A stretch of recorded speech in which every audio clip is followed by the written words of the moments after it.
자, 안녕하세요. 오늘 고려시대 얘기 잠깐만 해드릴게요. 사람들 생각할 때는 고려청자 이러면 대단하게 보지만 실제로 그것도 나름입니다. 그러니까 늘상 얘기하지만 연대가 오래됐다고 비싸지는 건 아니고 지금 비싼 게 나중에도 비싸요.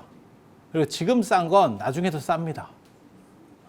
그래서 이제 청자 같은 경우도 두 종류, 이제 아주 레벨이 높거나, 그러니까는 귀한 사람들이 쓰던 거거나, 안 그러면 이제 무덤에서 나오는 경우들. 무덤에 넣는 거는 대부분 신품입니다. 그러니까 잘 만든 거를 그 부장용으로 따로 만들어서 넣고, 그 다음에 깨트리는 경우들이 많이 있어요. 그러니까 멀쩡하게 만들어 놓고 깨트려서 넣어. 대부분은 깨트려서 넣습니다. 깨트리는 이유 중에 하나는 파갈까봐. 파갈까봐. 그래서 대부분 이제 뭐 청자 이렇게 술병이라든지 이렇게 병 같은 경우는 위에를 수리하는 경우들이 많아요. 그런 게 있고, 그런 조건들 속에서 이제 끝까지 살아남는 게 이제 어떻게 보면 명이 긴 놈들이지. 그 명이 긴 놈, 이런 건 진짜 특이하지. 그리고 색깔도 이제 푸른색 이런 게 내는 게, 중국 같은 경우는 흰색 중심이고, 이런 푸른색, 이게 이제 비색, 비치색, 비밀의 색 뭐 이렇게 해서 나오는 건데, 우리나라에서 더 많은 이렇게 풍부한 색이 나올 수 있는 건 우리나라는 산이 많아서. 그래서 이 청자가 좋은 그릇은 아니에요. 여러분들이 잘 몰라서 그러는데, 그릇이 이제 두 종류가 있거든요. 도자기를 만들면 얇은 그릇이 이뻐요. 얇고 단단한 그릇, 안 깨지는 거. 근데 중국은 그런 쪽으로 기술이 갈 수 있었고, 그게 가능한 게 뭐냐면, 이걸 맨 처음에 시작한 거는 이제 경덕진이라고 하는 데서 시작이 된 거고, 경덕진에서 지금도 거기에 가면 뭐 몇만 명 이상이 그 요업에 종사를 하고 있어요. 도자기 업에 종사를 하고 있는데, 그 경덕진에서 조금 떨어지는데 그 북쪽에 산이 있는데, 그게 고령산이고, 거기서 이제 고령토가 발견되면서 처음으로 이제 이게 자기라는 게 시작이 되는데, 도기가 있고 자기가 있잖아요. 도자기 이러는데, 도기는 조금 이렇게 저온에서 구워지는 거. 그래서 이렇게 쳐보면 틱틱 소리가 나는 건 도기. 그러니까 옹기 계열 뭐 이런 거 생각하시면 돼요. 그런 거 약간 도기라고 보시면 되고, 그 다음에 이제 자기라고 하는 거는 자성을 띄워가지고 이렇게 치면 쇳소리가 나. 안 나네. 컵 같은 거 쳐야 돼. 컵 같은 거. 컵 같은 거 쳐야 돼. 그러면 쇳소리가 나. 그렇게 해서 얇으면서 단단한 그런 강도를 가지면 그게 최고로 좋은 거예요. 최고로 좋은 건데, 중국은 우리가 황사하듯이 이게 황토 입자들이 굉장히 가는 게 저 섬서성 쪽, 그 다음에 저 서북 쪽에 타클라마칸 쪽에서부터 내려와요. 사막 쪽에서. 그러니까 지도를 보면 인도가 있잖아요. 인도가 저 중앙아시아를 치고 들어가거든요. 근데 거기에 히말라야가 있잖아. 강릉에 눈이나 비가 많이 온다 이런 얘기 들어보셨어요? 이유가 뭘까요? 바닷바람이 이렇게 습도를 머금고 쭉 오는데, 오다가 이렇게 보면 뭐가 있냐면 거기에 대관령이 있는 거예요. 그러면 그거를 물을 다 놓고 넘어가야 돼. 얘가 뭔 뜻인지 아시겠죠? 그러면 그게 폭우가 될 수도 있고 폭설이 될 수도 있어. 그리고 그걸 넘어오면 그 공기는 어떻게 되냐면 그냥 수분이 없는 공기가 됩니다. 거기서 한번 짜지는 거예요. 대관령에서. 비슷해요. 인도양에서 바람이 불어서 이렇게 쭉 올라오면 그 위쪽으로 히말라야를 못 넘어. 얘가. 그래서 히말라야를 넘어가는 바람은 다 건조한 바람이에요. 그래서 히말라야 북쪽에 엄청난 사막지대가 만들어지는 거예요. 이해가 되잖아요. 그쪽은 비도 안 오는 거고, 그 다음에 건조한 바람이 위에 있으니까 밑에서 수분 좀 생기는 것도 애가 빨아가는 거죠, 오히려. 그렇게. 그래서 중국은 서북 쪽에 뭐 대단한 모래바람이 치는 거죠. 그리고 그게 1차적으로 떨어지는 데가 섬서성 쪽이에요. 그래서 서안 쪽이 아주 괜찮죠. 황토고원이 한 100m까지도 있거든요. 100m 넘어요. 그래서 거기서 전에 우리 서안 갔을 때 그런 얘기 안 했나? 서한 대추 무진장 맛있거든. 크기도 이따시만 하고, 아니 거짓말 아니에요. 대추 이만하다 하면 자꾸 거짓말. 그 촌놈들입니다. 진짜 이만해.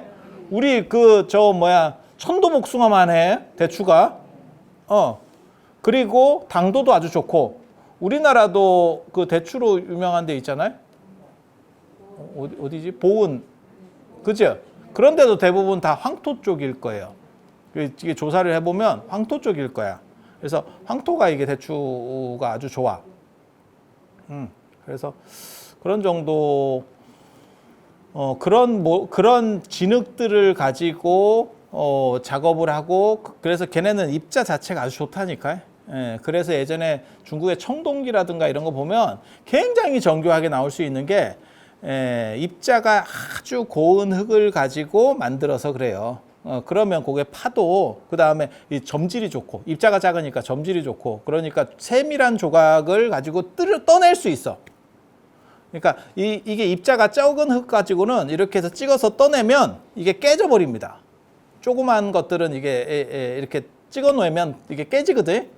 그러니까 모래로다가 찍었다고 생각해봐. 그러면 모래는 입자가 크니까 이렇게 다 깨지잖아요. 근데 점토로 찍으면 훨씬 더 이게 정확하게 나오잖아요. 정교하게. 그리고 더 이제 뭐라 할까? 입자가 고운 흙을 쓰면 아주 미세한 것까지 뽑아내거든요. 굉장히 재밌어요, 그런 게. 그래서 중국 도자기는 입자가 곱기 때문에 특징이 얇은 쪽으로 이제 치중을 하는 거고, 모든 그릇은 얇은 게 이뻐요. 얇은 쪽으로 달려가는 거고, 유리는 지금 같은 기술이 없으니까. 유리도 기술이 굉장히 오래된 기술이에요. 부처님 당시에도 칠보에 유리가 나오잖아요. 그러니까 근데 그거는 이제 중앙아시아 쪽에 저건 이제 요업과 관련되기 때문에 그건 또 다른 거고, 유리는 이 모래랑 관련되는 거거든요. 규사 뭐 이런 거잖아요. 그래서 그런 쪽하고 성향이 다른 거고, 그리고 예전에 유리는 그렇게 얇게 못 만들어요. 지금 같은 기술은 없습니다. 뭐 당연한 얘기고. 그래서 중국 경덕진 도자기는 빛에 비춰집니다. 이렇게 하면 투과됩니다. 이게. 그게 좋은 거예요. 그게 좋은 거예요. 그리고 우리나라는 산이 많기 때문에 그렇게 좋은 흙이 안 나. 그러니까 중국에서 경덕진에서 맨 처음에 고령토가 발견이 됐고, 두 번째가 우리나라에 고령토가 나오는 거고, 거기가 고령산에서 나왔다 그래서 그냥 고령토락 하는 거예요. 그 고령산에서 나오는 흙, 그리고 그건 정확하게 말하면 돌이에요. 그래서 중국에서 맨 처음에 나와서 도자기라는 게, 자기라는 게 만들어지고, 그게 우리나라에서, 그러니까 같은 지대잖아요. 이렇게 보면 중국하고 우리는 지금 서해는 예전에는 없었거든요. 이게 마지막 지금 간빙기 때 만들어지는 거기 때문에 저 마지막 날이 따뜻해지면서 이게 다 가라앉는 바다잖아요. 그러니까 다 연결돼 있었다고. 일본 쪽하고도 이게 다 연결이에요. 이렇게. 그러니까 그 층들이, 땅에 이런 흐름들이 비슷하게 연결되는 게 있겠지. 그러니까 중국에 있으면 우리나라에도 있을 확률이 크지. 그래서 두 번째로 우리나라에서 나오는 거고, 그게 이제 그 고령토 이름을 따서 고령이 되는 거고, 그리고 그게 나중에 이제 임진왜란 끝나고 나면 일본으로 넘어가서 이삼평이라고 하는 한국 사람이 재표 갔는지 뭐 갔는지 나도 잘 모르겠어요. 그냥 재표 갔다는 설도 있고, 지가 그냥 따라갔다는 설도. 왜냐하면 우리나라에서 사람을 너무 대우를 안 해주니까 이게 천민 취급을 하고 이러면 그걸 뭐 하고 싶겠어요? 그래서 아무튼 그 이삼평이라는 사람이 일본에 나가사키 가가지고 그 나가사키 짬뽕 나오는 그 나가사키, 그래서 그게 요업의 신이 되거든. 이 도자기의 신 이삼평. 내가 거기 갔잖아. 이삼평 그 사당에도 가고 신사도 있어요. 그래서 제가 거기를 예전에, 지금 총무원장 스님이 그 가보자 그래가지고 거기를 제가 모시고 간 건 아니고 따라갔지. 따라갔지. 그래서 가볼만 해. 근데 의미를 모르면 볼 거는 별로 없어요. 그래서 이삼평 계열의 집안 사람들을 하다가 그게 장사 안 돼갖고 접었대요. 근데 요즘 이제 또 다시 좀 떠가지고 또 혼납 가는 거고, 그다음에 심수관 계열이라고 또 있어요. 그런데 그렇다 치고. 근데 우리나라는 아무튼 산이 많아서 흙 입자가 커요, 중국보다. 중국보다 커. 중국은 황사 날라오는 그런 입자들이니까 훨씬 부드러운 거고 우리는 입자가 커. 그래서 얇게를 못 만들어. 그래서 우리는 도자기가 두껍고 둔탁해. 그 대신에 좋은 점이 뭐냐면 우리는 산이 많기 때문에 유약 재료가 풍부했어요. 그래서 색을 내기가 좋았던 거예요. 중국은 산이 별로 없거든요. 중국은 가보시면 알아요. 산이 없어요. 그래서 중국은 색을 내는 게 아니고 그냥 흰색. 그리고 흰색에 대한 선호는 굉장히 좋은 거예요. 우리 굉장히 여러분 생각을 한번 해보세요. 여러 색깔이 있는 것도 있잖아. 차도 있고 뭐 가전제품도 있고 여러 색깔들이 있는데 끝까지 버티는 두 가지 색이 흰색과 검은색이에요. 아니 생각을 해봐. 되게 재밌어. 굉장히 단순한 색인데 실제로 가장 넓은 범위를 차지하고 있다니까. 가전제품도 봐봐. 화려하게도 만들 수 있겠지. 근데 흰색 아니면 검은색이에요. 텔레비는 대부분 검은색, 냉장고나 저 세탁기나 이런 건 대부분 흰색이잖아. 그래서 우리가 백색 가전이라고 하는 표현도 쓰잖아. 그렇지 않아? 차도 그렇잖아. 차도 뭐 여러 컬러들이 있을 수 있지만 실제로 제일 사람들이 많이 타는 차는 흰색, 검은색. 그렇지 않아? 그런 거예요. 그래서 흰색에 대한 선호도는 진짜 옛날부터 검은 거보다는 낫지. 도자기를 어떤 미친놈이 검은 걸로 그렇게 만드는 나라도 있지. 우리가 뚝배기 같은 거 쓸 때 보면 그거는 이제 자기는 아니고 뚝배기 같은 거 그렇게 검은색 쓰잖아. 굉장히 웃기는 거예요. 왜냐면 식기를 검은색으로 쓴다는 거는 좀 그렇거든. 그래서 흰색에 대한 아무 선호도가 있고 우리도 나중에 선호도가 흰색으로 바뀌지. 그래서 조선 백자잖아. 청자가 끊어졌잖아. 그게 굉장히 미스테리한 사건인데 청자라고 하는 이러한 계열이 있었는데 이 색보다 갑자기 사람들이 흰색을 너무너무 좋아하게 된 거야. 근데 이 흰색을 만드는 기술이 없었어요. 그 당시에. 왜냐면 이것만 계속 만들었으니까. 그러니까 무슨 일이 벌어지냐면 흰색을 만들어야겠는데 안 돼. 흰색을 못 만들어. 그러니까 어떻게 하냐면 뺑기를 칠해요. 흰색인 것처럼 그걸 분청사기라고 합니다. 분청. 그러니까 단장했다고. 그러니까는 분칠했다고. 얼굴에 예전에도 분을 발랐거든. 지금만 이게 뺑기칠하는 게 아니고 지금은 색조 화장이라든가 이렇게 섬세하게 하는 거 예전에는 대부분 그게 호분 계열로 해갖고 분칠을 해요. 그래 여러분도 분단장했다 뭐 이런 얘기는 계속 쓰는 표현이잖아요. 예. 그래서 그렇게 이제 도자기를 분칠을 해가지고 그게 분청이라는 거예요. 그런데 송나라 때 그 휘종이라고 하는 그 좀 도교조화하고 약간 얼빙한 황제인데 그 양반 때문에 북송이 망하게 되는데 그 사람이 뭐라고 생각했냐면 그 사람은 비취색이야말로 최고다. 비색청자야말로 최고다. 이렇게 얘기를 했다고. 그 당시 도자기는 비색이다. 덕분에 이게 막 떡상하게 되는 거거든. 그리고 우리나라는 이게 두꺼우니까 흙 자체가 이렇게 두꺼울 수밖에 얇게 만들면 깨져버려요. 강도를 못 버텨. 중국은 입자가 조밀하니까 얇게 만들어도 버티는데 우리는 이렇게 하면 주저앉아버려. 그래서 이런 투각 같은 거. 그 다음에 상감이라고 하는 개념들이 나오는 거예요. 그 전에는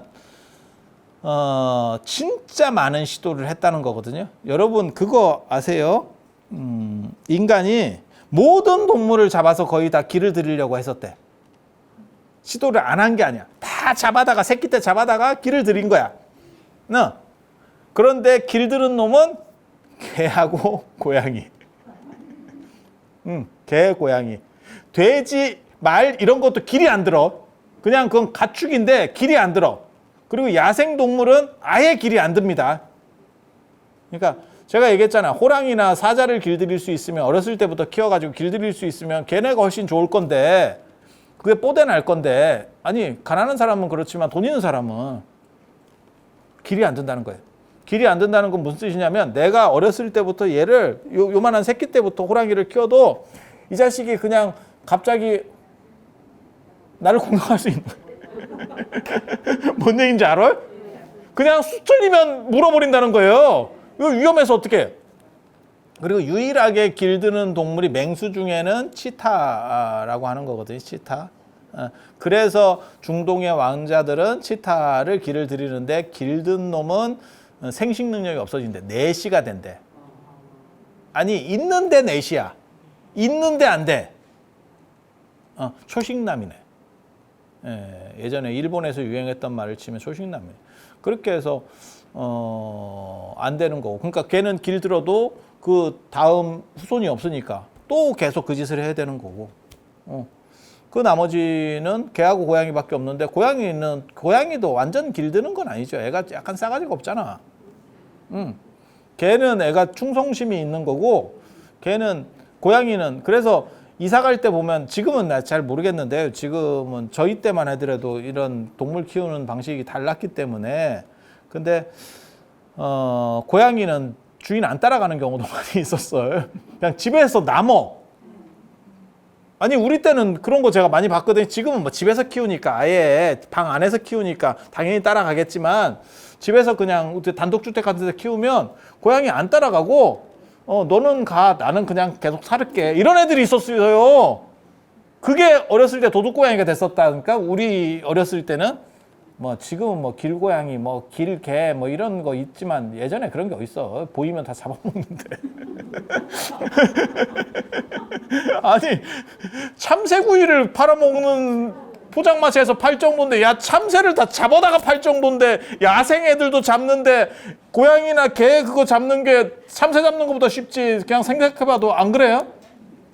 그건 뭐 그냥 쫙 잡아가지고 하던 시절인데 지금하고는 지금 그런 얘기하면 지금 젊은 애들은 진짜 C컵 할 거예요. 근데 아니 우리 어렸을 때는 그거 너무 많이 봤는데 그냥 그것도 너무너무 잔인하게 잡는 거를 저는 봐가지고 야 저런 거는 진짜 너무 안 좋다라는 생각을 했었어요. 그래서 그러던 시절이 있었던 거고 그래서 비추어 보면 아 고양이는 좀 싸가지가 없구나. 난 그 생각 어렸을 때부터 저도 이렇게 동물들을 이렇게 저는 동물을 안 무서워하잖아. 제가 저를 아시는 분은 아시지만 저는 동물을 안 무서워하잖아. 그래서 개든 뭐 고양이든 다 찝쩍거리고 다 이렇게 만져보고 엔간 안에 다 잡아보고 이렇게 하는데 개가 무는 경우는 몇 번 없었고요. 고양이는 수틀리면 얘가 이렇게 계속 친하게 지내다가도 확 합니다. 그래서 그런 식으로 하듯이 인간이 생각보다 여러 가지를 많이 해요. 한의학에서는 풀을 다 먹어봤다 하는 거거든. 진짜 웃기는 거야. 다 먹어보고 먹을 만한 풀이 뭔가 이렇게 해서 얼마나 먹을 게 없었으면. 그래서 우리 이렇게 보면 나물 같은 거 먹는 거 보면 야 이거 먹을 생각을 어떻게 했을까? 이 생각이 드는 것들이 있거든. 그러니까 얼마나 먹을 게 없었으면 다 먹어보고 안 죽으면 계속 먹었고 누가 좀 죽으면 저걸 안 먹어야겠다. 이렇게 한 거예요. 그게. 뭐 신농 얘기 보면 그게 의학의 시조인데 중국에 그런 사람 얘기 보면 뭐 하루에 뭐 70번 뭐 중독됐다가 풀렸다 뭐 이런 얘기도 있는데 실제로 비슷한 임상 실험들이 계속 있었을 겁니다. 그리고 도자기에는 그림을 그리고 싶었던 거야. 그래서 그림만 그릴 수 있으면 최고인데 이게 1200도까지 올라가니까 자기가 1200도, 1300도까지 올라가니까 무엇으로 그리든지 다 타버린다는 거예요. 그리고 그거를 제대로 발견을 못한 거지. 그 유약을 그렇게 그릴 수 있는 그 물감을 못 찾은 거예요. 결국 나중에 찾아내요. 그게 세 가지거든요. 하나는 코발트. 그게 청화백자 나올 때 그 푸른색 염료가 코발트예요. 그 회회청이라고 하는데 그게 더럽게 비싼 거예요. 예, 더럽게 비싸. 그래서 코발트 계열을 쓰면 되고 코발트 청금석 뭐 이런 거 쓰면 되고 그게 푸른색 나는 거고 그래서 이게 금보다 비쌌다고. 지금보다 금이 훨씬 비쌉니다. 옛날에. 상식적으로 알아두세요. 훨씬 비싸. 그런데 금하고 같이 간다, 뭐 금보다 비싸다 이런 얘기가 있어서 조선왕조실록에 보면 이 청화를 쓰지 못하게 하는 계속 그런 법이 내려와요. 그래서 그거 있고 그 다음에 주사가 진사 이래가지고 빨간색 염료 들어가는 거 있어요. 빨간색으로 이렇게 그림 그려져 있는 거. 주사는 수은하고 유황하고 화합물이고 그 다음에 저거 부적 그릴 때. 그리고 빨간 게 이쁩니다. 아니 저는 제가 보기에는 푸른색보다 오히려 이게 더 이쁜 것 같은데 주사. 그냥 뭐 경면산에서 난다 그래서 뭐 경면주사 뭐 이런 얘기들이 그 주사에 관계돼서도 뭐 얘기가 많아. 그리고 그게 또 야리한 얘기들이 있어. 근데 그런 얘기 해주면 또 너무 기니까 뭐 그렇다 치고 그거 있고 또 한 가지가 뭐냐면 쇠 쇠를 약간 녹슬려 가지고 이렇게 하면 까맣게 나와요. 예, 까만색으로. 근데 그거 안 이뻐. 그건 좀 떨어져. 그리고 이제 염료 없이, 아니 그렇게 물감 없이 그냥 그림 그리려고 그러면 여러분이 어렸을 때 봤었던 그 장독대에서 보면 돼. 그러면 유약을 묻혔다가 유약을 긁어내죠. 그 사람이 이렇게 난치듯이 이렇게 하고 거기를 긁어내면 거기는 유약이 없어지니까 무늬가 남지. 그리고 굉장히 단순한 무늬들, 난도 아니고 그냥 이렇게 하고 그냥 대충 이렇게 돼지꼬리 같은 거 하고 이런 거 장독대에서 많이 안 봤어요? 그런 거, 그런 디자인들을 만들어내는 거예요. 근데 이제 비싼 거는 아니지. 그런 거는 비싼 게 아니니까. 그래서 비싼 그릇에는 뭘 한 거냐면 이거를 그 그림을 못 그리니까 여기를 두꺼우니까 이걸 파내가지고 상감을 하는 거죠. 고려시대 때 제일 유명한 게 세 가지가 있어요. 고려청자, 그 다음에 고려부라. 오늘 지금 얘기할 거는 사실은 고려부라인데. 고려부라, 그 다음에 나전칠기라고, 저 자개 생각하시면 돼요. 근데 그게 나전칠기만 하는 게 아니고 동이나 금이나 은이나 이런 데도 상감을 해요. 그거를 동 그릇이거나 안 그러면 은 그릇이면 그거를 조각도 같은 걸로 아니면은 송곳 같은 걸로 싹 긁어내면 폼이 파일 거 아니야. 거기다가 금을 실같이 만들어서 거기다가 위에 거기다 딱 대놓고 망치로다가 딱딱딱딱 두드리면 그게 안으로 파고 들어가요. 그 위를 한번 껍질을 싹 벗겨내면 이렇게 무늬가 들어간다고. 이해가 되시죠? 그럼 뭐 바보라도 할 수 있는 거잖아. 그러니까 쇠는 그걸 안 해. 쇠는 너무 단단해서 그게 잘 안 되고 동이나 은이나 금은 물르기 때문에 사람이 치면 망치 같은 걸 치면 이게 뚜뚜뚜 다 들어가요. 그리고 지들끼리 붙어요. 이해가 되시죠? 그리고 우리는 나전칠기 하는 이게 여러분 어렸을 때 있었던 그 자개농. 그 기술이 그 굉장히 좋은 기술이거든요. 그러고 보면 그 좋은 농들이 다 어디 갔는지 몰라. 그걸 다 버렸어. 다 버리고 어느 순간 그 티크나무 뭐 이래가지고 저 보르네오 가고 이런 거 싼 걸로 다 바꿨어. 지금 생각해 보면 그 양은하고 노크 바꾼 것처럼 똑같은 행동들을 했던 거야. 이게 좀 얼빙한 짓을 한 거야. 지금 그걸 계속 갖고 있었으면 그게 돈이 되는 거고 지금 농들은 사실 별 볼 일 없어요. 이게. 물론 뭐 아파트에 살면 그거 돈이 돼도 놔둘 데가 없지. 우리 어렸을 때 보면 그 참 조각 좋은 것들 이런 거 진짜 많았었는데 그때만 해도 인건비가 싸니까 할 일 없으니까 맨날 그런 거 했었는가 봐. 그리고 그 자개농도 너무 흔했었죠. 그 집집마다 조금 사는 집에 가보면 그 영감님들 방에는 다 자개농이에요. 맞죠? 네. 참 그런 게 근데 지금은 어디 가서 제대로 보지도 못하겠더라. 그죠? 어렸을 때만 해도 그게 진짜 지천이었는데. 그래서 그런 기술을 여기다가 요 흙 말고 흰 흙을 여기를 파내고 흰 흙을 넣어가지고 싹 하면 그게 뭐 학도 그려지고 뭣도 그려지고 이렇게. 그래서 그 디자인하고 그러니까 두껍다라고 하는 단점을 그 상감이라고 하는 방식을 써서 극복해서 디자인을 넣은 거예요. 그러니까 그림을 그린 거야. 그게 이제 유행을 하는 거지. 그거하고 비색이라고 하는 이 비취색. 비밀이라는 비색도 쓰고 빛이라는 뜻도 써요. 그래서 재현을 못한다 어쩐다 하는데 그거 뭐 말도 안 되는 얘기고 충분히 할 수 있어요. 근데 이제 그게 랜덤으로 유약이잖아요. 그런 거는 똑같이는 못하지. 뭐하고 똑같은 거냐면 대원군이 난을 잘 쳤는데 난을 쳤어 이렇게. 야, 너 똑같이 한번 그려봐. 대원군도 못 그려. 왜? 그건 일회성이거든. 유약을 천연으로 구하는 거잖아. 야, 그거 똑같은 거 어떻게 구해? 지도 못한다니까. 지도 제조하면 똑같이 할 수 있지만 아니 그거는 산에 가서 돌 이렇게 해가지고 이거 유약 재료인데 이래갖고 빻아가지고 그 물에 타가지고 이렇게 해서 담그는 거거든 이게. 그래서 싹 올려서 이게 굽는 거거든. 그래서 그렇게 똑같이 될 수는 없지만 뭐 비슷하게는 다 할 수 있어요. 그리고 이제 그게 맑은 색이 나느냐 이제 색깔로 이제 보고 그 다음에 이게 갓발이라 그래서 좋은 거는 이런 거는 전부 다 하나씩 씌워서 굽는 거예요. 그리고 접시 같은 경우는 포개서 굽거든. 씌워서 구우면 이게 가마에서 구워질 때 이물질, 그러니까 먼지 같은 게 이렇게 장작에서 나올 거 아니에요. 그게 이렇게 떨어지거든.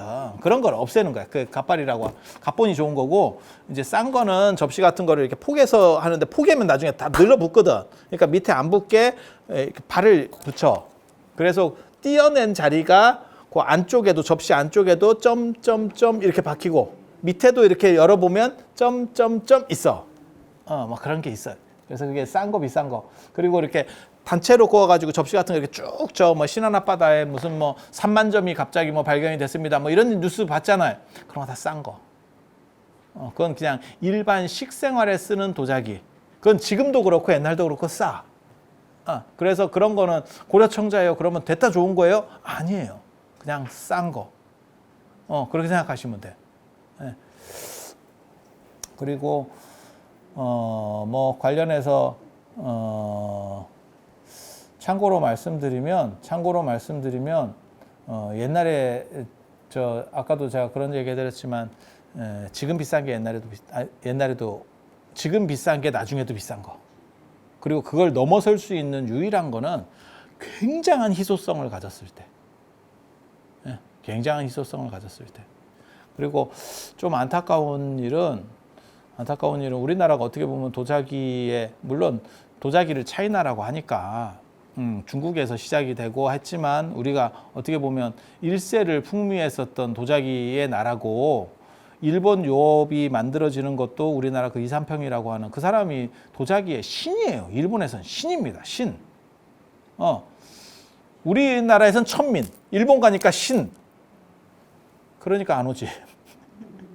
그거 있어요. 여러분 몰라서 그래. 임진왜란이나 이런 거 끝나고 나서도 안 돌아오는 사람들이 있어. 돌아가라고 했거든. 보내준다고 했거든. 안 와. 그런 사람들이 있어. 그러니까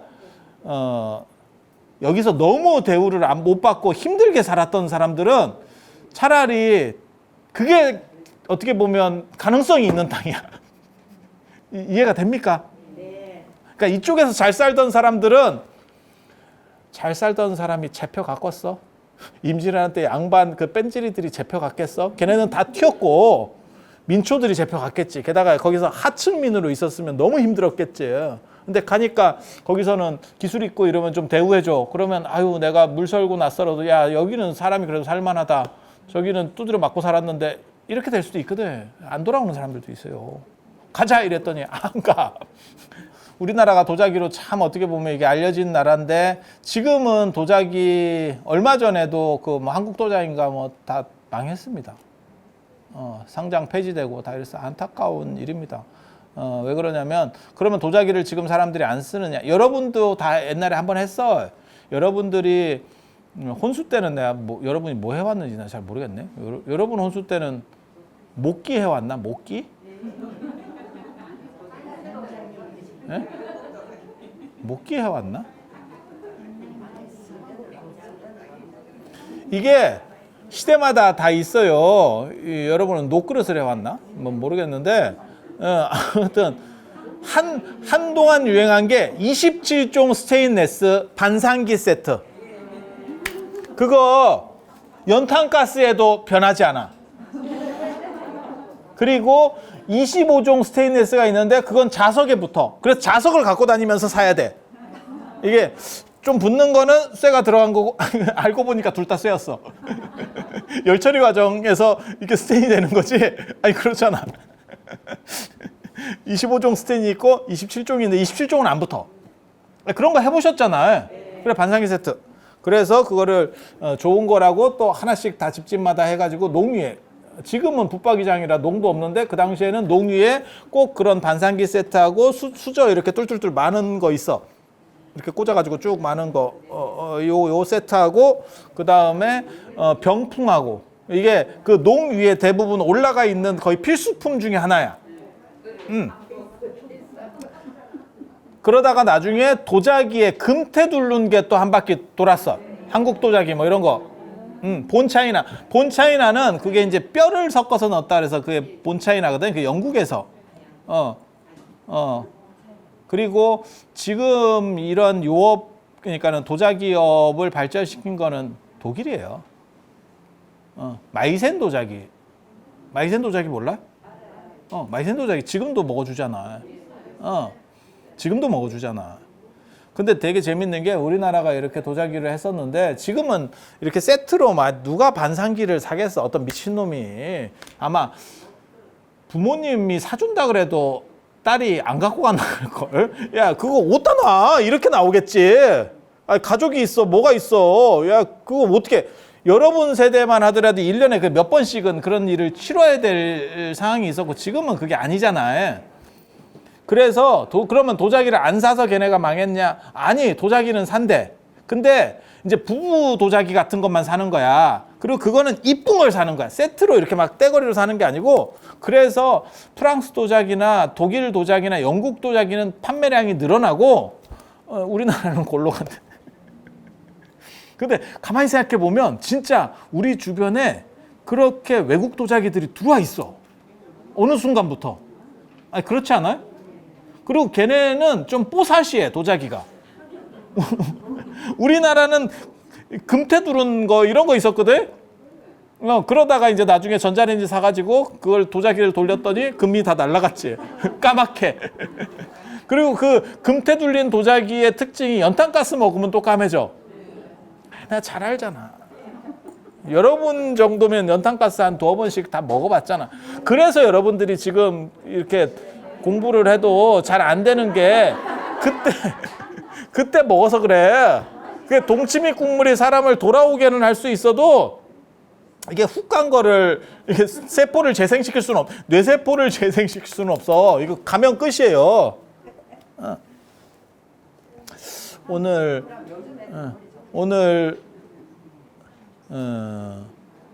제가 박사학위 받았다고 이거를 이렇게 줘가지고 그래서 내가 이거 얘기하게 된 건데 뜬금없이 아무 생각 없이 사실은 원래는 고려부라 오늘 얘기하려고. 근데 이게 이 도자기의 가장 재밌는 게 뭐냐면 이 토끼거든. 저는 이 토끼가 도대체 이게 뭔지 토끼인가?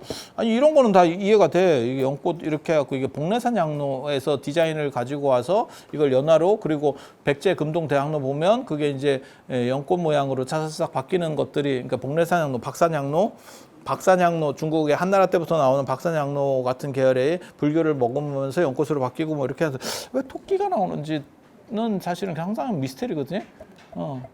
토끼는 토끼고 도망갔다고. 그냥 하는 소리요. 그렇게 그냥 던지는 거야. 막 던지는 거야. 하나 얻어 걸릴까 싶어서. 근데 이거는 은인가 봐. 은은 점토로 요즘은 하거든. 그래서 은이 세공하기가 상대적으로 편해요. 점토로다가 딱 해가지고 놓고 나중에 굽거든. 그러니까 주물을 뜨는 게 아니야. 그래서 팔찌라든지 이런 거 보면 이게 좀 세밀하게 나오는 거 있죠. 팔찌, 염주도 이렇게 조각, 이건 민자니까 그런데 조각이 이렇게 들어간 거 있잖아요. 그런 게 은 점토가 있어. 그건 100% 은은 아니고 99.9%는 아니고 99는 아니고 그건 몰라요? 그래서 아마 이것도 그렇게 하지 않았나 싶은데 근데 굉장히 잘 만들었어요. 아무튼 그렇다 치고 이거는 받아먹은 기념으로 얘기를 해준 거예요. 받아먹은 사람, 준 사람에게 공덕이 돌아가기를 기원하는 의미에서 이렇게 하는 거고, 여기까지 하고 그다음에 이제 고려부라. 되게 재밌는 고려부라를 그렸더라고요. 이거 모모보살님이 그려서 저를 이렇게 하나 줬는데 난 되게 이뻤어요. 여러분 몰라서 그렇지 이거 자세히 보면 되게 섬세하게 그렸더라고. 겁나 원판은 아니고 사진이에요. 사진으로 해서 표고해서 이렇게 되게 이뻐서 좀 몇 개 만들어 볼까 이랬더니 생각보다 이게 비싸대 표고하는데. 근데 이 고려부라가 되게 보기 어려운 고려부라예요. 그러니까 고려불화가 3강 체계가 있거든. 한 지금까지 우리나라에 지금 알려진 고려불화가 한 160여 점 정도가 있어요. 170까지는 안 올라갔어. 한 160대 정도가 있는데, 근데 이제 3강 체제거든요. 그러니까 아미타 부처님 관련된 불화가 한 세트가 있고, 그 다음에 이게 이런 걸 보고 수월관음도라 그래요. 수월관음도 세트가 있고, 그 다음에 지장보살도 세트가 있고, 이렇게 그 세 범주가 제일 많아. 그러니까 요거 빼면 거의 다야. 이 셋이 그냥 다 아울러 먹는 거야. 예, 이해가 되시죠? 난 지장보살도. 왜 내가 지장보살도를 했냐면 수월관음도 이런 관세음보살이나 뭐 이런 거는 어느 정도 다 끝났어요. 딴 사람들이 다 해놨어. 근데 지장보살은 복잡한 문제들이 있었거든. 그래서 사람들이 그거를 손을 못 대서 박사 논문을 못 썼던 거예요. 그걸 처리할 방법이 마땅히 없었던 거야. 왜 관심이 없었겠어? 고려불화로 하면 낯이 나는데. 내가 뭐라고 그랬냐면 고려불화로 이거 하면서 사람이 있어 보이지 않아? 내가 이랬는데. 우리 말은 굉장히 없어 보이는데, 그치? 주제는 있어 보이잖아. 연구 주제가 뭡니까? 고려불화. 있어 보이지 않아?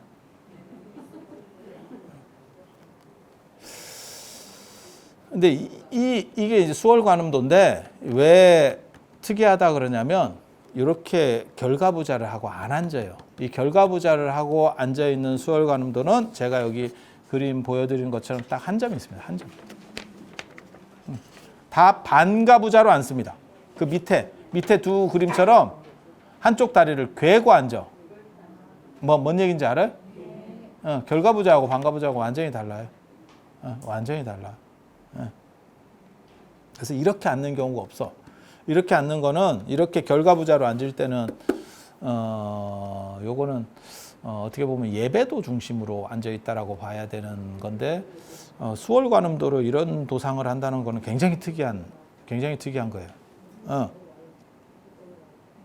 근데 어떻게 이게 수월관음도인지 아냐면 애 때문에 아는 거예요. 여기 이렇게 보면 애가 있어. 여기도 애가 있어. 애가 있느냐 굉장히 중요해요. 만약에 애가 없고 이 주변 처리가 잘 안 돼 있으면 이게 수월관음도인지 아닌지 몰라요.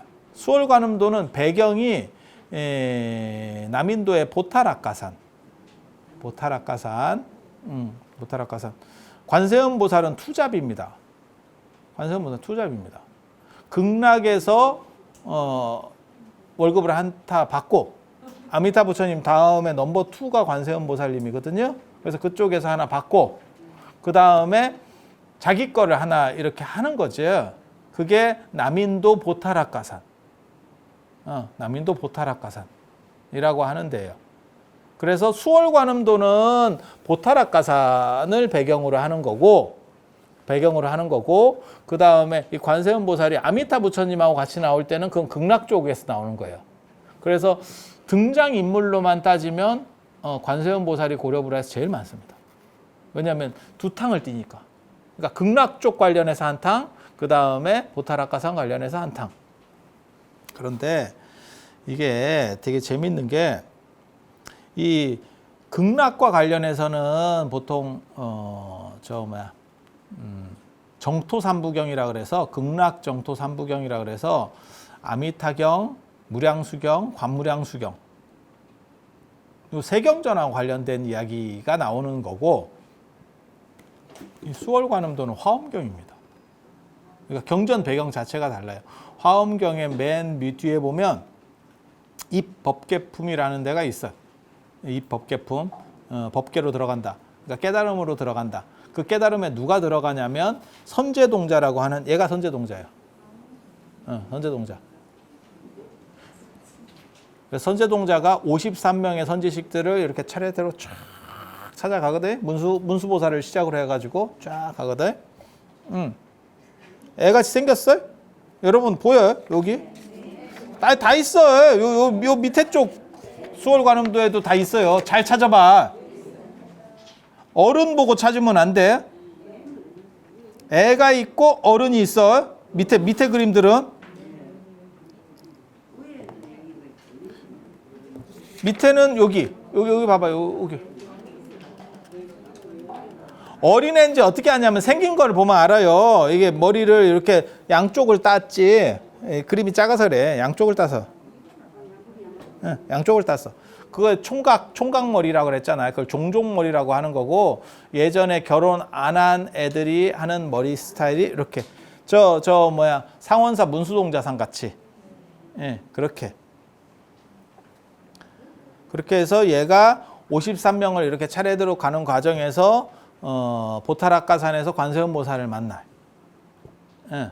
이 보타락가산이 광명산, 번역하면 광명산이고 그 다음에 소백화 이렇게 하는데, 이 보타락가산에 저도 안 가봐서 잘 모르겠는데, 가본 사람 말에 의하면, 가본 사람은 없습니다. 지금 현존하는 가본 사람은 없습니다.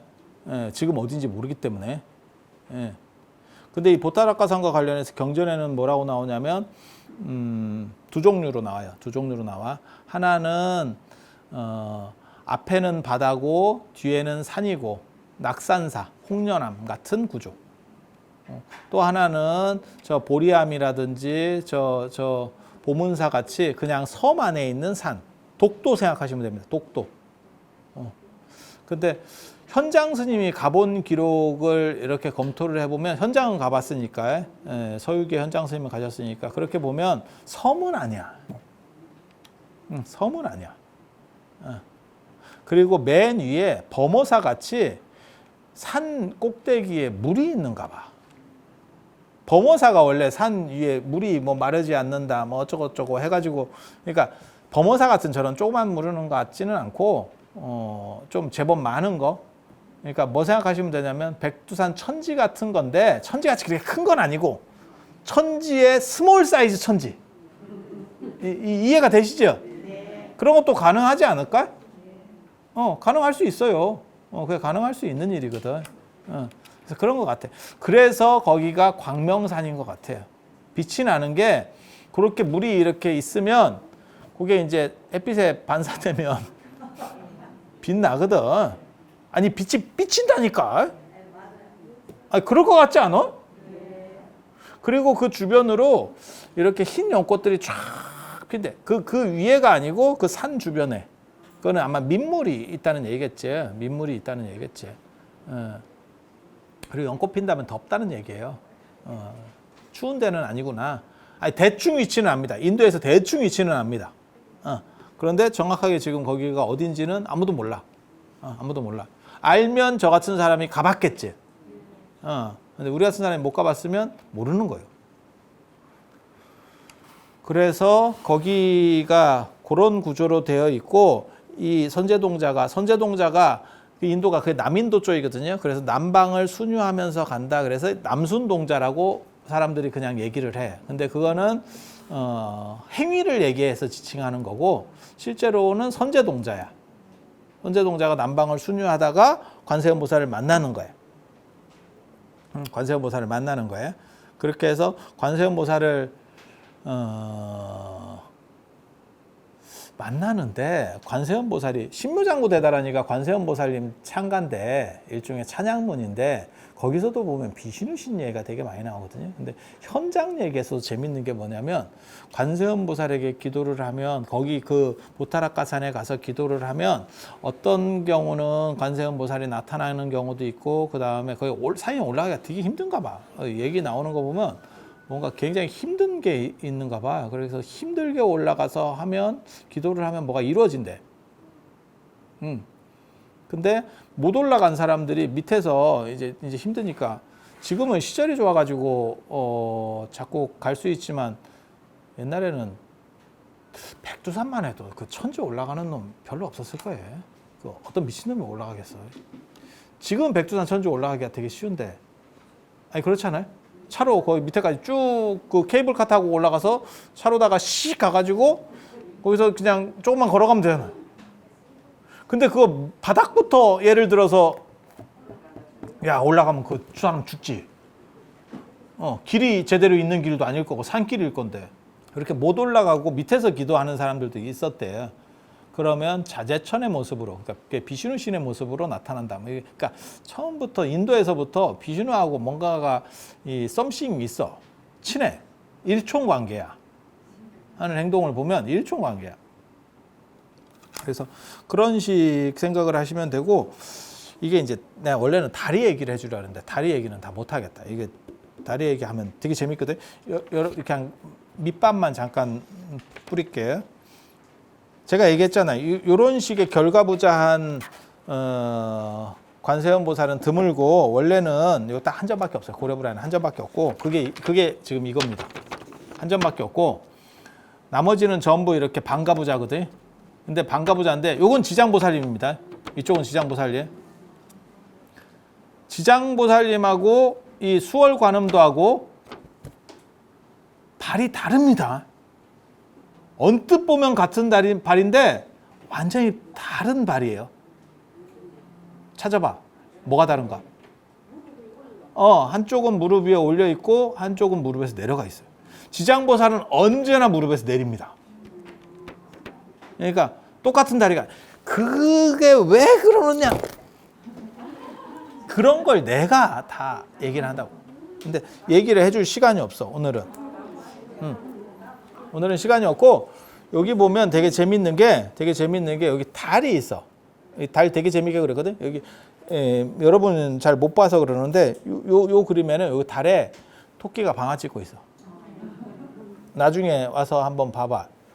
때묻히지 말고. 그리고 이거 막 들면 뒤에 뚫어진다. 파손하면 내가 물릴 거야. 옆에서 누가 지켜. 저번에 그 커피포트도 누가 깨고 도망갔던데 내가 잡는다. 잡는다. 요즘 제가 바빠서 요즘 잘 안 잡는데 내가 끝까지 따라간다. 끝까지. 그리고 우리나라 이게 수월관음도가 있고 중국 수월관음도가 있는데, 이게 한 10세기 정도쯤에 아마 수월관음도 도상이 기본적으로 다 갖춰지는데 굉장히 다른 점이 있어요. 우리나라는, 여기는 이제 그걸 안 그렸는데 대나무가 두 그루. 요 수월관음도 뒤쪽에 보면 대나무가 있거든. 대나무가 두 그루. 중국 수월관음도는 세 그루요. 중국 수월관음도는 세 그루. 그게 달라. 하나는 둘, 하나는 셋. 완전히 달라. 왜 그러냐면 중국 보타라카산에 그 관음도량에 가보면 거기 자죽이 있거든요. 자주색 대나무. 자죽이 있어, 자죽이. 근데 그게 고왕관세음보살경이라고 하는데 보면, 그게 뭔 경인지 나도 잘 모르겠어요. 그게 야리한 게 뒤에서 후대에 만들어진 경전인데, 그리고 그게 또 여러 가지 본이 있는가 봐요. 그래서 정본에는 또 그런 내용이 안 나오는데, 관세음보살은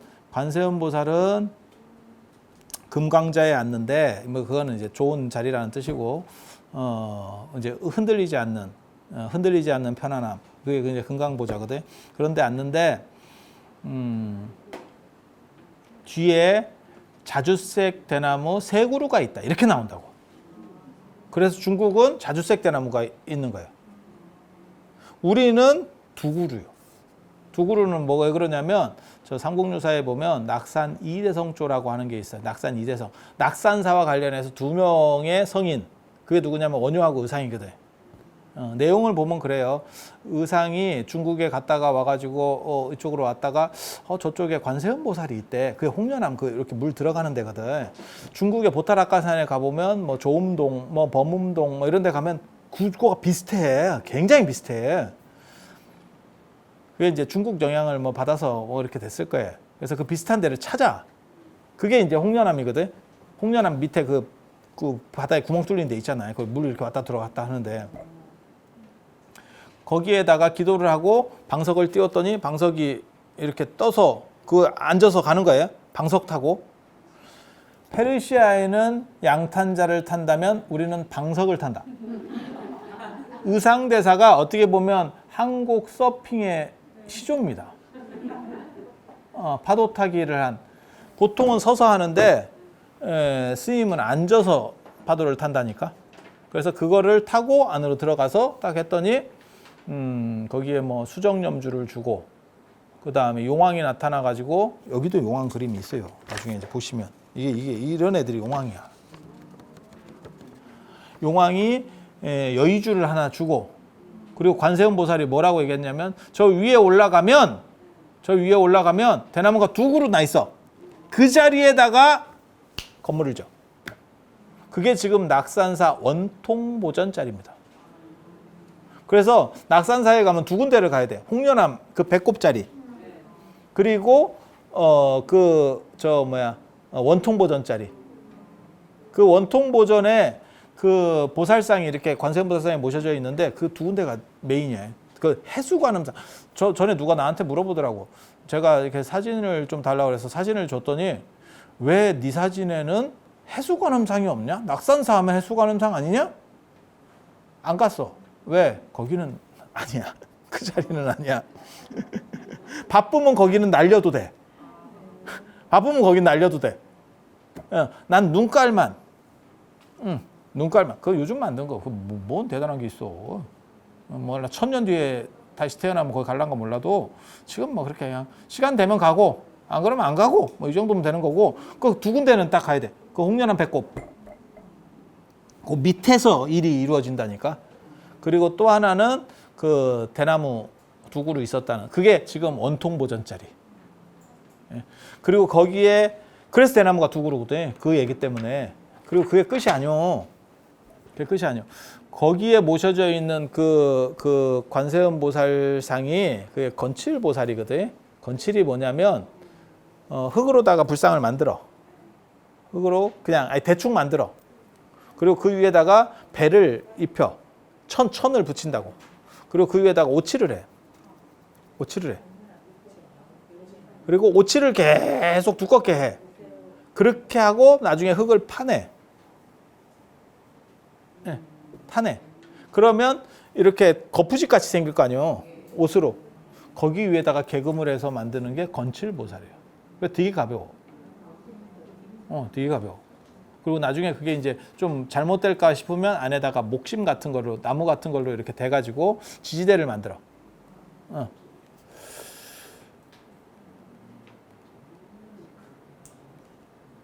건칠. 그리고 아마 제 기억이 맞을 거예요. 그 홍련암 보살상이 건칠 보살일 거예요.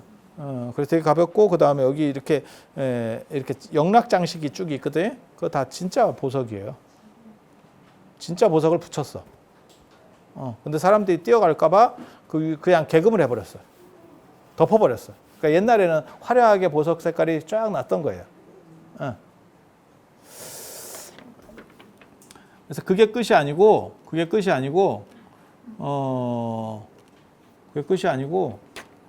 원효가 그 얘기를 듣고 나도 관세음 보살을 만나야겠다 라고 해서 관세음 보살을 만나러 갔더니 그쪽으로 가고 있었던 거예요. 홍련암 쪽으로 가고 있었던 거예요. 낙산사로. 갔더니 가다가 목이 마려워서 그 우물가에 있는 여자한테 물을 달라. 그랬더니 그 여자가 하필 생리대를 빨고 있었대. 생리대를 빨고 있었대. 일회용이 없었으니까. 그 시절에. 생리를 했을 거 아니오. 그 시절에도.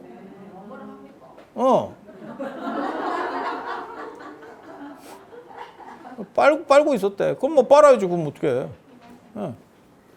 그렇게 해서 빨고 있었는데 목이 마려우니 물을 한 잔 주시오. 그랬더니 그 빻물을 줬대. 아이씨. 근데 원효에 대해서 알아두셔야 될 게, 원효가 비위가 약한 사람이거든. 그러니까 예전에 그 해골물 얘기도 있잖아. 어저께 먹었는데 근데 그거는 구라예요. 해골물 사건은 제가 전에도 얘기했지만 그건 구라야. 해골물 사건이 아니고 그냥 무덤 사건이에요. 그건 그냥 무덤 얘기가 나중에 사람들이 스토리를 잘 이해를 못하니까 해골물로 바뀐 거예요. 그냥 뭐 그렇다 치고. 아무튼 원효가 그걸 주니까, 야씨, 이게 물을 달랬더니 라떼가 나왔지 지금. 이거 물 한 잔. 야, 이거 탄산수 달랬더니 왜 라떼를 줘? 뭐 이런 거 아니요. 그래서 그걸 버리고 다시 물을 떠먹었대. 야, 그것만 해도 비위가 좋다. 나는 그 그릇으로 못 먹을 것 같은데. 응.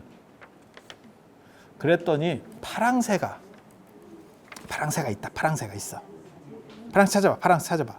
파랑새가 한 마리는 이쪽에 아마 그림 잘 이쪽에 여기 있어. 여기. 파랑새. 보여? 이쪽 그림에는 파랑새가 여기 앉아 있어. 파랑새 앉아 있어. 이쪽 그림에는 여기 있어. 여기. 파랑새. 요 파랑새를 관음조라 그러거든. 고안관세음경에는 그걸 앵무새라고 되어 있는데 여기 앉아 있는 거 안 보여? 정병 앞에? 요 두 번째 그림에 요 앞에 요 안 보일 정도면 심각한 노안이에요. 그리고 파랑새를 보면 원래 뭔가 이루어지는 거예요. 여러분 모르는구나. 여기는 하나는 날아가는 거, 하나는 여기. 날아가는 거는 보이죠? 날아가는 거 안 보일 정도면 이거 심각한 거예요. 그리고 여기는 앉아 있는 거. 이놈이 입을 털어요, 원효한테. 뭐라고 얘기하냐면 제호화상 이렇게 얘기하거든. 그러니까 생리대를 빤 물이 제호라고 하는 건 뭐냐면 최고의 감노수 같은 거예요. 그러니까 관세음보살이 나타나서 네가 어느 정도의 그 그릇이 되는가를 판단해 봤다는 거야. 근데 그거를 줬더니 얘가 버렸다는 거예요. 그러니까 쉽게 말해서 감노 같은 걸 줬는데 그거는 안 먹고 맹물로 바꿔 먹는 이 멍청한 놈. 이렇게 하면서 그렇게 입을 털면서 새가 날아갔대. 그 새가 지금까지 살아 있어요. 그래서 낙산사 쪽에 가면 새가 나왔다는 게 제가 80년대의 신문에도 그게 나오는 기록들이 있어요. 저는 낙산사 가서 이 파랑새를 본 적은 없어. 근데 최근에도 뭐 이게 나왔다, 뭐 그게 뭐 직박구리다는 둥, 뭐 어쩐다는 둥, 뭐 이런 얘기들이 있어. 저 통도사 자장암 이거는 사실은 족보가 별로 그게 좀 많이 훨씬 이렇게 떨어지는 거고, 이거는 굉장히 옛날부터 있었던 얘기예요.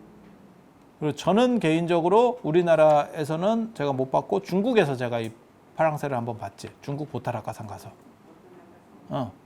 이 보타라카산이 동네마다 다 있거든. 티벳의 포탈라궁도 보타라카산이잖아요. 그래서 뭐 달라이라마를 뭐 관세음보살의 화신이라는 동 이렇게 약을 팔잖아. 티벳 사람들이.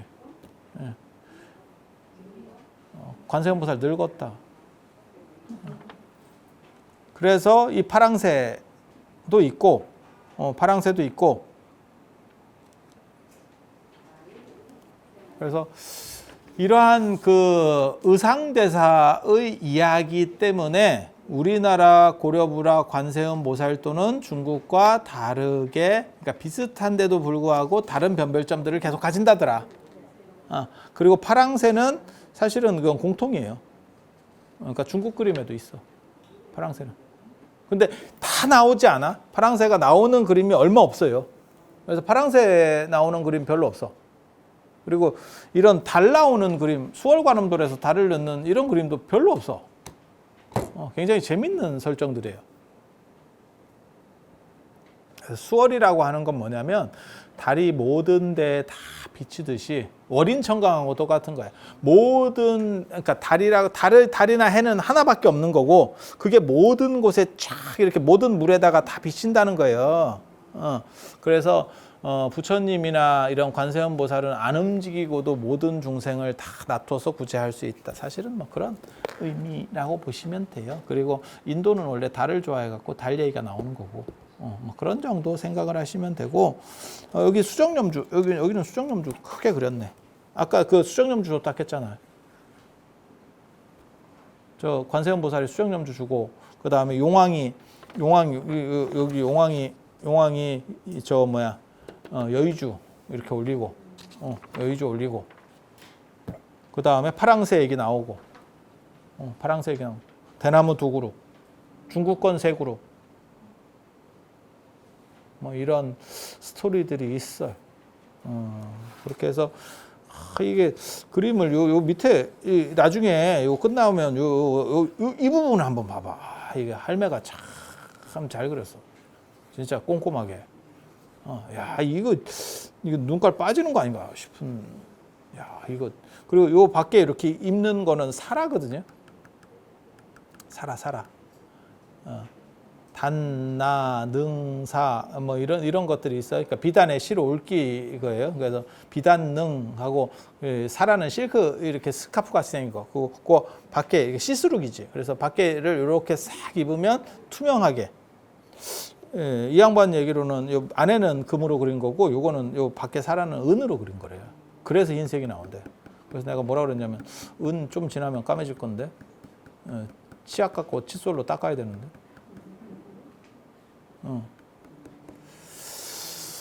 그래서 그런 정도. 근데 이게 참 이렇게 걸어놓으면 맞춤하고 참 좋을 것 같아요. 그 액자보다 낫더라고 내가 보기에는 오히려. 깔끔하고 액자로 이렇게 테두리 있는 것보다 그 좀 촌스럽지 않아요? 그렇지 않나요?